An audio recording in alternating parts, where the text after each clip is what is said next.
अस्सलाम वालेकुम नाजरीन, मैं हूँ सादिया गुल। आप देख रहे हैं मेरा यूट्यूब चैनल। नाजरीन, जैसा कि मैंने आपको अपनी पहली वीडियो में बताया कि किस तरह गुजरात में खून की होली खेली गई और 6 अफराद को कत्ल कर दिया गया। अब इसकी असल हकीकत जो है वो सामने आ चुकी है। और मैं आपको बताती चलूँ कि मियाना चक में खून की ये जो होली खेली गई है, ये 2 ग्रुप्स की लड़ाई थी। और एक ग्रुप का सरबराह अपने मुसल्लह गार्ड्स के साथ मारा गया। नाजरीन, अगर हम गुजरात मंडी बहावलदीन खारियाँ की बात की जाए तो देरीना दुश्मनियों का सिलसिला आए रोज़ जो है वो बढ़ता ही चला जा रहा है। मुखालिफिन को बाज़ारों में नहीं बल्कि उनके डेरों और घरों में घुस के कत्ल किया जा रहा है। और डिंगा खुर्द गुजरात के 2 मशहूर ग्रुप हैं, रुखसार ग्रुप और दूसरा अख्तर अली ग्रुप।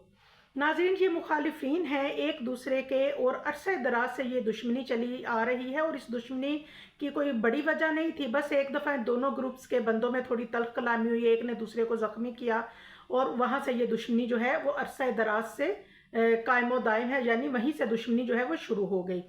और कई जाने जो हैं वो डिंगा खुर्द की इस जो दुश्मनी है, ये जानी और खूनी दुश्मनी जो है इसमें ज़ाया हो चुकी हैं। नाज़रीन, रुखसार अहमद अपने असला बरदार गार्ड्स के साथ आ रहा था कि मुखालिफिन ने इस पे हमला कर दिया। कलाशनकोफ और जदीद असले से फायरिंग की गई।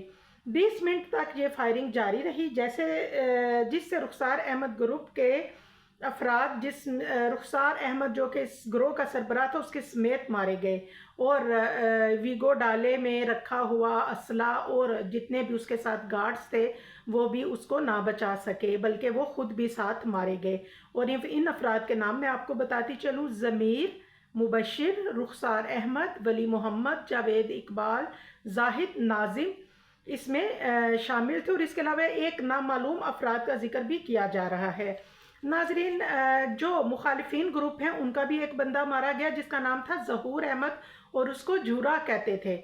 नाजरीन, रुखसार के भाई ने बयान दिया कि जूरा जो है वो क्योंकि रुखसार अहमद को और उसके गार्ड्स को तो जवाबी कार्रवाई करने का मौका ही नहीं मिला, ना अपना असला इस्तेमाल करने का मौका मिला, तो जो जूरा है उसको वो अपने ही साथियों की फायरिंग से हलाक हो गया है।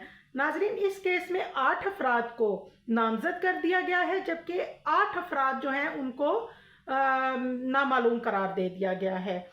और जो डाले के पीछे खुली जगह पे बैठे थे लोग, उनके पास डाले में बाकायदा असला मौजूद था, लेकिन उन्होंने जैकेट्स भी पहनी हुई थी, जैकेट्स के अंदर भी असला था, लेकिन उनको क्योंकि हमला इतना अचानक हुआ और इतने सारे लोगों ने तकरीबन 15 मिनट अख्तर ग्रुप जो है उन्होंने रुखसार अहमद के ग्रुप पे फायरिंग की और धड़ाधड़ फायरिंग की, अंधाधुंध फायरिंग की, लगातार फायरिंग की कि ये जो 6 अफराद मौजूद थे डाले में, इनको अपना दिफा करने का या जवाबी फायरिंग करने का कोई मौका ही नहीं मिल सका।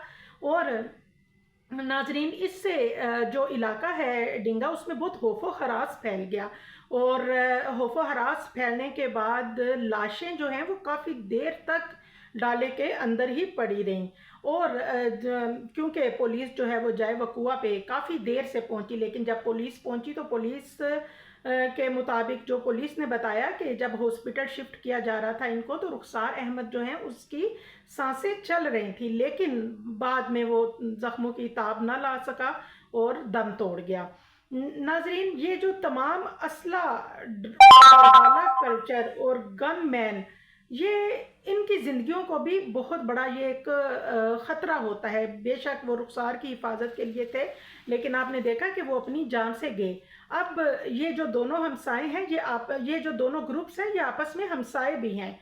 रुखसार अहमद के पहले भी 2 भाई जो हैं वो इसी दुश्मनी की नज़र हो चुके हैं। नाजरीन, लम्हा फिक्रिया जो है इस वक्त वो ये है कि दुश्मनदारी वाले लोगों को पुलिस आखिर क्यों कुछ नहीं कहती। जब एक बंदा घर से निकल रहा है, उसके साथ गार्ड्स हैं, उसके पास असला है, मोटरसाइकिल सवार उसके साथ हैं, उनके पास असला है, तो पुलिस उनको क्यों नहीं रोकती। और ये जो दुश्मनदारी वाले लोग होते हैं ये नहीं देखते, इनके लिए ये मामलात बहुत आसान होते हैं, इंसानी जान की कोई अहमियत नहीं होती। ये लोग इंतकाम में बहुत आगे निकल चुके होते हैं और जहाँ इनको मौका मिलता है ये वहीं अपने बदले की आग को ٹھنڈا کر لیتے ہیں، اور کیونکہ یہ ان معاملات کے عادی ہوتے ہیں لہٰذا جانی مال کی ان کی جانی جو انسان کی جو جان ہے اس کی ان کے نزدیک کوئی نہ اہمیت ہوتی ہے نہ قیمت ہوتی ہے۔ اور اس میں بہرحال پنجاب میں یہ جو آئے روز واقعات ہو رہے ہیں اس سے یہی معلوم ہوتا ہے کہ پنجاب پولیس کہیں تو بہت اچھا کام کر رہی ہے، لیکن کہیں خاص طور پہ یہ جو خاندانی دشمنداریاں والے جو معاملات ہیں ان میں وہ ناکام ہے۔ دعاؤں میں یاد رکھیے گا۔ اللہ حافظ۔